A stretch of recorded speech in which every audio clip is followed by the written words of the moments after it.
日早放2個鐘入迪士尼樂園輕鬆下先。上條片有人問我入去玩得嗰2個零鐘會唔會好嘥時間，咁我都解釋一下啦。北極啤工作同埋住嘅地方同迪士尼站都好近，基本上半個鐘左右已經可以入到園㗎啦。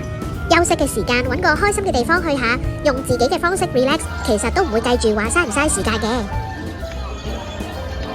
上次入園已經達到獎賞行第一階段嘅獎勵，今日就入去攞翻嗰個獨家襟章先。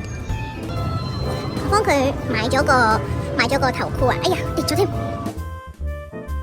今日入園主要係想睇重新開放嘅升級版米奇幻想曲。我去呢一日係做緊會員優先場，所以人唔算好多。見到張新海報，即刻覺得好興奮，好期待啊！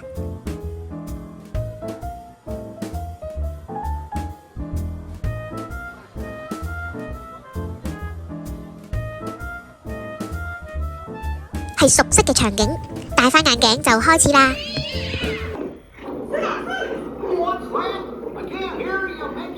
Coco 嗰段嘅畫面真係超級靚啊！大家快啲去睇啊！睇完出嚟就去咗 Toy Story 園區，呢一堆公仔呢，真係勁可愛，好想買啊！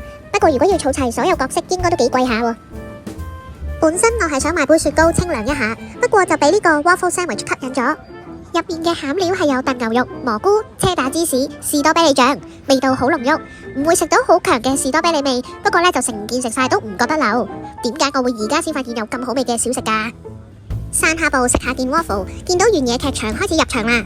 其實北極啤一直都以為佢係室外場，冇去過睇，所以大鄉里嘅我就入去睇第一次獅子王 show 啦。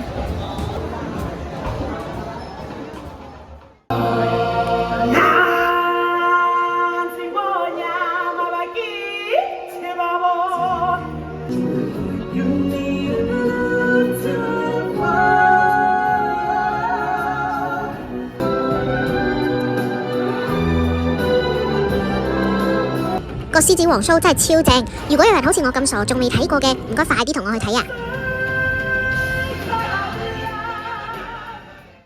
出到嚟太陽落山，個天色勁靚啊！見到周圍都開始封路，準備放煙花，我就入咗去 Winnie the Pooh 個 ride 度玩啊！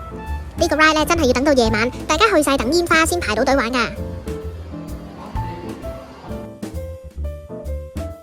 最後忍唔住去買埋歐立雪糕食，今日嘅迪士尼 Relax 遊就完結啦。